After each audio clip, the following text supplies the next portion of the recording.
With love, all kinds of creative action takes place. You see how Raulbai has love for me. And in this place, we all also got new ideas of creating a beautiful thing. And as love will increase, your creativity will develop.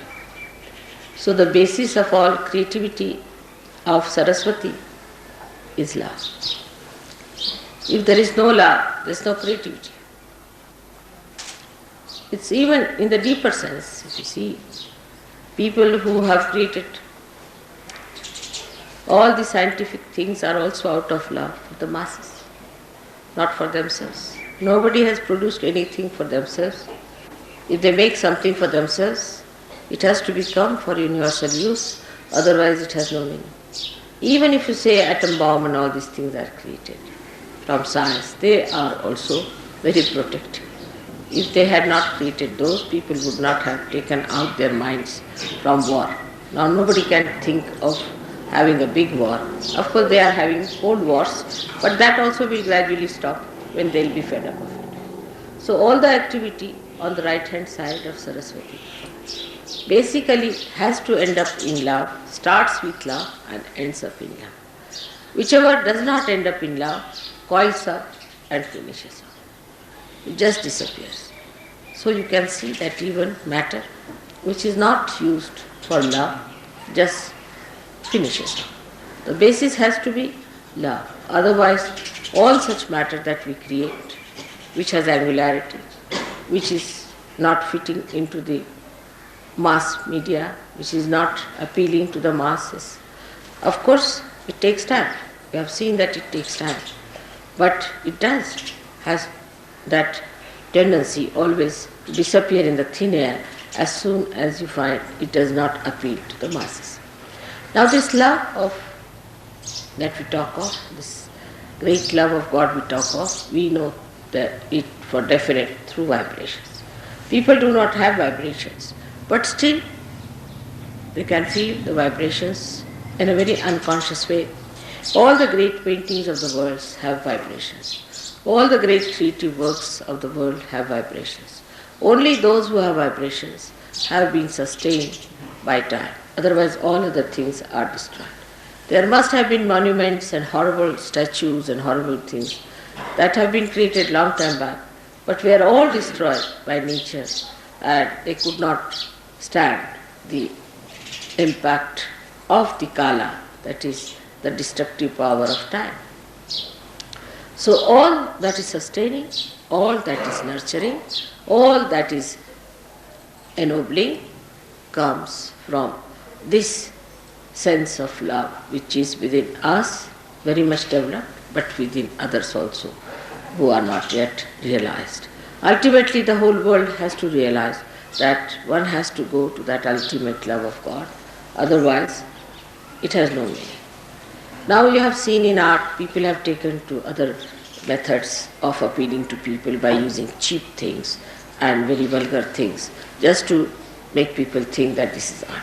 But this will all disappear. It cannot sustain the impact of the time, as I told you. It cannot, because the time will kill it. All these things have to disappear.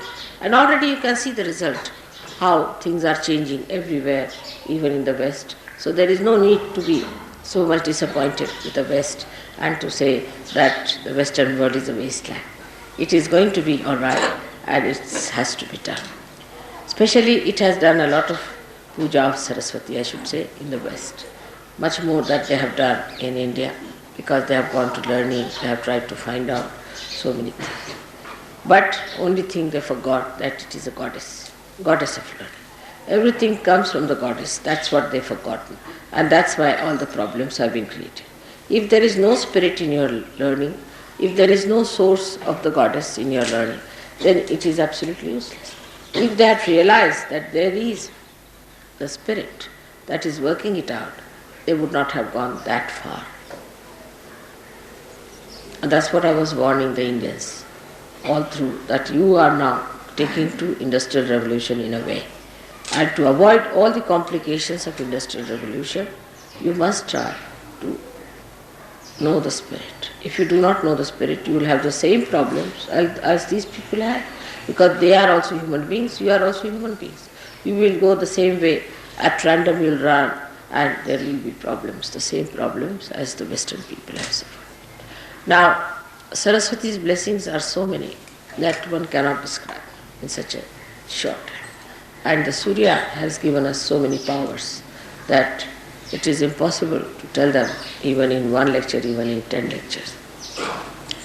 But how we go against Surya and how we go against the Saraswati while doing the worship of Saraswati is to be seen very clearly within ourselves.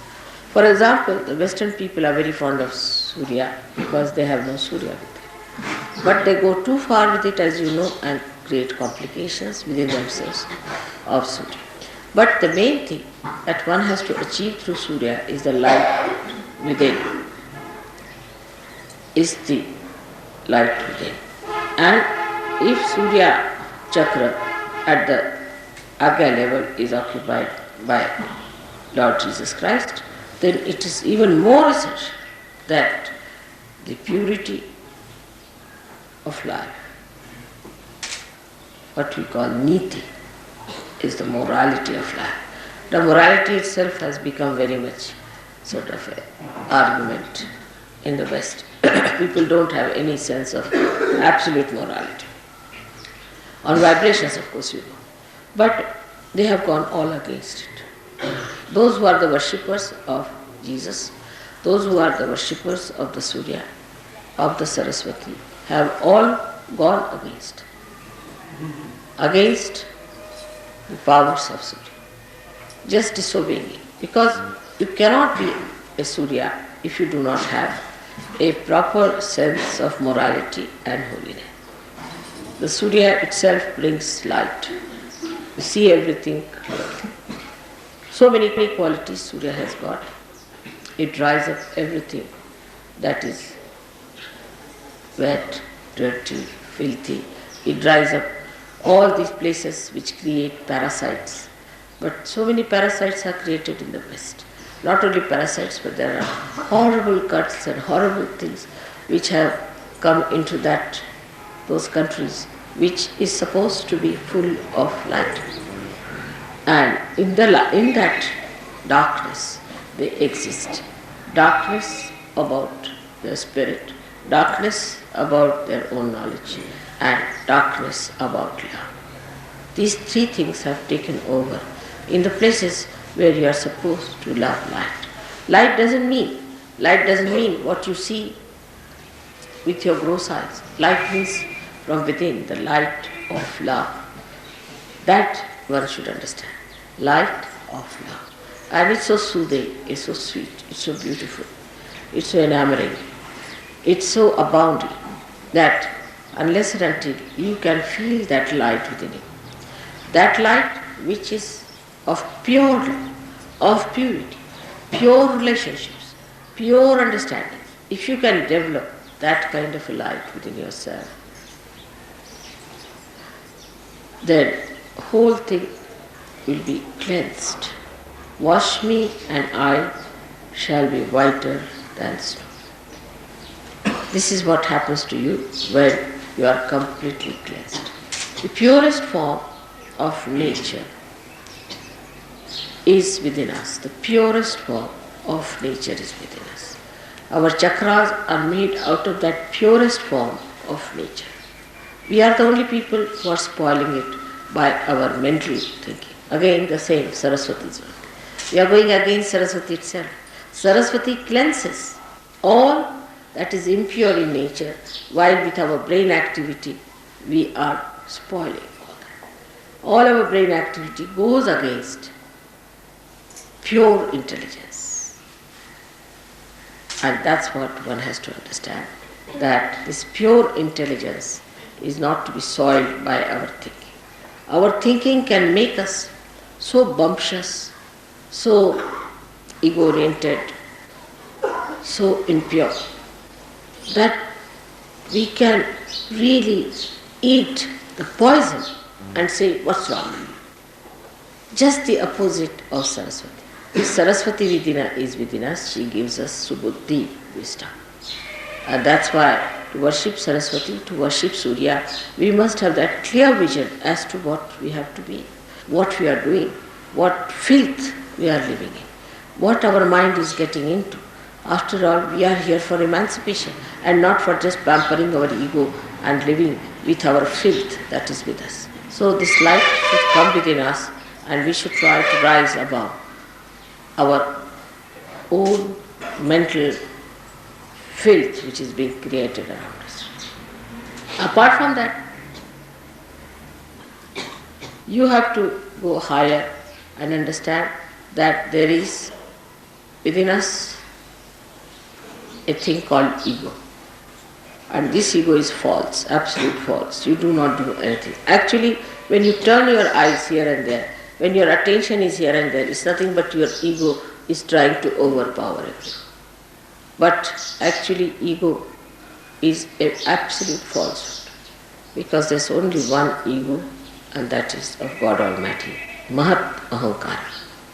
There is no really any ego that exists. It's a myth. It's a very big myth. Because if you start thinking, you are doing everything, you are doing this, you are doing that, which you are not doing, then this nonsensical ego comes in and you start working it out. It can project in every direction. When it projects forward, it overpowers others, it tries to dominate others, tries to kill others, becomes cruel. When it moves right side, it becomes supraconscious. It starts seeing things which are absurd, which are foolish, which are stupid. When it moves left side, then it starts seeing things, yourself as a big man, as a big Christ, or as a big Devi, or something. They are Adi Gurus and I am very great personality. That's left side. When it moves backwards, that's the dangerous one. When people become gurus, which are ruining other people. When the ego moves backwards, then they become gurus. They themselves have lots of defects in themselves, and they try to pull people into those horrible stuff which is described as absolute narka. That's how is the movement of ego on all the sides. Now, when people try to use their right vishuddhi, that is to talk about themselves, is the worst of all. Whatever type of ego you may have, if you start boasting about it and talking about it, that it encircles, thickens the walls of ego so much that it is impossible to penetrate into that, because that such a person is completely satisfied with himself and he believes that he is true. And once he starts believing into a nonsense like that, is an impossibility. It's an impossibility to penetrate. So when you boast about these things or you talk big, be careful. You see, you know what I am, but how many times do I say I am that? Even if I say once, it makes tremendous vibrations for you. But how many times do I say so? At the most, if you say something, I say, yes, but I don't say that. If I say it loudly, I don't know what may happen, the whole thing might be blasted with me. So, one has to understand that Mahat Ahankara is the one that acts, that works, that really. Sometimes I shout at you, immediately all the boots run away. Just once I shout. Yesterday you saw all the boots that were coughing, they all ran. Yesterday just I stopped. So you should understand that now as you are realized souls, you can also do the soul. Use your right vishuddhi to shout at yourself. Now will you please stop boasting? Will you stop talking all this nonsense? Will you stop showing off? Then it will stop. Now this thickening takes place by people who really are active, who want to do something about it. Not that they are not active, they want to do it. But they know only one way is to act through talking. They don't understand that there are inner ways by which you control it much more. Because they don't want to take to that, they take to this talking. And once they take to talking and they talk about it, the whole power flows up. But if they do not talk about it and keep it within themselves, it's all right, you can tell me about your experiences or anything, but if you start telling others talking about it too much, then the powers that you have got will be all disappearing gradually. And you will just come down to absolutely lowest level. So one should not too much talk that I have this power, or I see this, or I do this, which is a very wrong thing. I warn you, don't try to show off. You can talk about my powers, it's all right. But don't try to talk about your powers. When it comes, of course, to talk to somebody who is a negative person, or to tell somebody, then you should say that we, not I, we have, some of us have felt this power within us. We have seen people. It may be you only, but you need not say I have. What you have to say, we. Then you become the Mahatahankara. When you say we, yes, some of us, we do. Like in Gregor's book also, I saw to it that he should not have many I's, but he should have we. We think, we do, we. Means the whole collective being, the whole collective organism, living organism of Sahajogis. So you should say, yes, some of us have got. That means you put yourself down, but put all others above you. Say, yes, some of us have. I know some people have this. That's the way one should do it. Because if you have to overpower your ego, you must allow it to spread into everybody else. That's how you will make it perfectly alright. Make it spread. We all Sahajogis. We all. But that pride is not there. I have seen that pride is not there. Still it is very individualistic. If you start thinking we Sahajogis, then what happens? That you become one personality, one organization. But the person will look down upon other people, will see that this person is low, that person is high, that person is there. But he will not think we, the Sahajogis, how beautiful we are. We, the body of Sahaja, how beautiful we are. So always think in the words of we. So your ego will become much less, much less, much less. And the same ego which looked so funny and absurd will form tomorrow the Ekadashi. Today's individual ego will merge into Ekadashi. But we all must remember to say we all the time. This is what is today's day is great day for us to change, because the sun has changed its mood now. The sun is coming this side. So let us welcome the sun coming to the north now, this way. And for Australians to say that though the sun has gone, let us establish the sun, the domain of sun within ourselves. Because sun never disappears from our inside. So that is how we have to take a mood by which we should think of one personality, all of us together. All of us together. And anybody tries to be something separate or different, he'll drop it. I'll drop him. Whatever it may, it will drop it. So you just don't want. Anybody who tries to be singled out or anything, everybody must do whatever they like to nurture the whole, to help the whole, to emancipate the whole, but not to in any way put anyone down or less. Because this is not the way the Sahaja is. Sahaja only works in collectivity. And the one who has developed this permeating spirit is a real Sahaja. Who has not is not. Whatever you may think of yourself, I have nothing to say. But this permeating personality, which moves from places to places, whether you talk or not, like your mother is, whether I meet you or not makes no difference, but I am permeating through all of you. By little things also I am there with you. So like that, try to permeate into each other and see the beauty, and you will enjoy yourself the best, because that is the biggest thing. That's the biggest thing that is to be achieved. Because this ego, makes you like a nutshell, and you just cannot have a rapport with that beauty of permeation. And just see how the notes move into each other. It will be a great idea today. It's a great thing today we have to having puja Dhulia. Like the Dhulia means the dust. And one day I had written in childhood a poem, I remember. A very interesting poem it was. I don't know where it's lost, but we said that I want to be like a dust particle, which moves with the wind. It goes everywhere, can go sit on the head of a king, or can go and fall at the feet of someone. It can go and sit on a little flower, and it can go and sit everywhere. But I want to be a particle of dust. That is fragrant, that is nourishing, that is enlightening. Like that. I had written a very beautiful poem. I must have been about 7 years of age, I remember, to be a dust particle.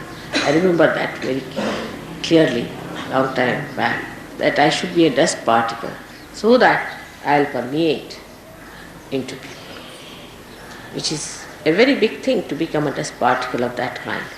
That whatever you touch, you see, that becomes enlivened. Whatever you just feel, that has fragrance. It's such a great thing to be like that. And that was my desire, and it has been achieved. At that young age, I had this idea of becoming a dust particle. And today, just while talking to you, I remembered that I wanted to be that, and that is what this place is. And Raulve is like that. She's a very simple woman, and she lives like a very simple person, but she has a sense of permeation. And now there are so many Sahajogis yesterday who came. I'm sure they'll take it up, Sahaja very well. There are lots of Sahajogis from Dhulia now, and I'm sure there are going to be more people. I hope you have met all of them. Make friends with all of them. Try to know them, who they are. They may not know English, so get somebody to translate. Talk to them and be nice to them. Be friendly with them. I want you to meet them for permeation.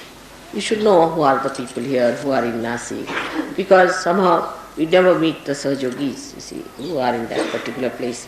And when we go back, we have only 1 or 2 addresses. It's not a good idea. Try to see how many people there are. Ask about their questions about them and all that. This permeation is only possible when your ego starts permeating all around. This is the way to overcome the problems of the right side, and that is how to worship Saraswati. Because Saraswati has a veena in her hand, and that veena is the primordial instrument which she plays, like music. And the music penetrates into the heart. You don't know how it goes into you and how it works out. And that's how a person who is a Sahajogi should permeate like music into everything. She has so many qualities, as I told you, which cannot be described in one lecture. But one of the greatest qualities of hers is that she ends up into subtler things. Like the Mother Earth will end up into fragrance. Music will enter into melodies. Like that, whatever she creates ends up into something later. Matter, whatever she produces, ends up into aesthetics. If matter does not have aesthetics, then it is gross. Like that, everything. Now, you will say, what is water? Water becomes the river Ganges. These are the subtler. So, the matter gets into subtler things because it has to permeate. It has to permeate. So, everything, whatever it is, and the best of all is the air. That air becomes the vibrations. So, you can see how whatever has come out from this matter, from these 5 elements, becomes that subtle thing. Of course, the left side and right side both work it out, because the love has to work on this, and when love acts on matter, it becomes that. And that is how one has to look at your own lives to make it a beautiful combination of love and matter. May God bless you.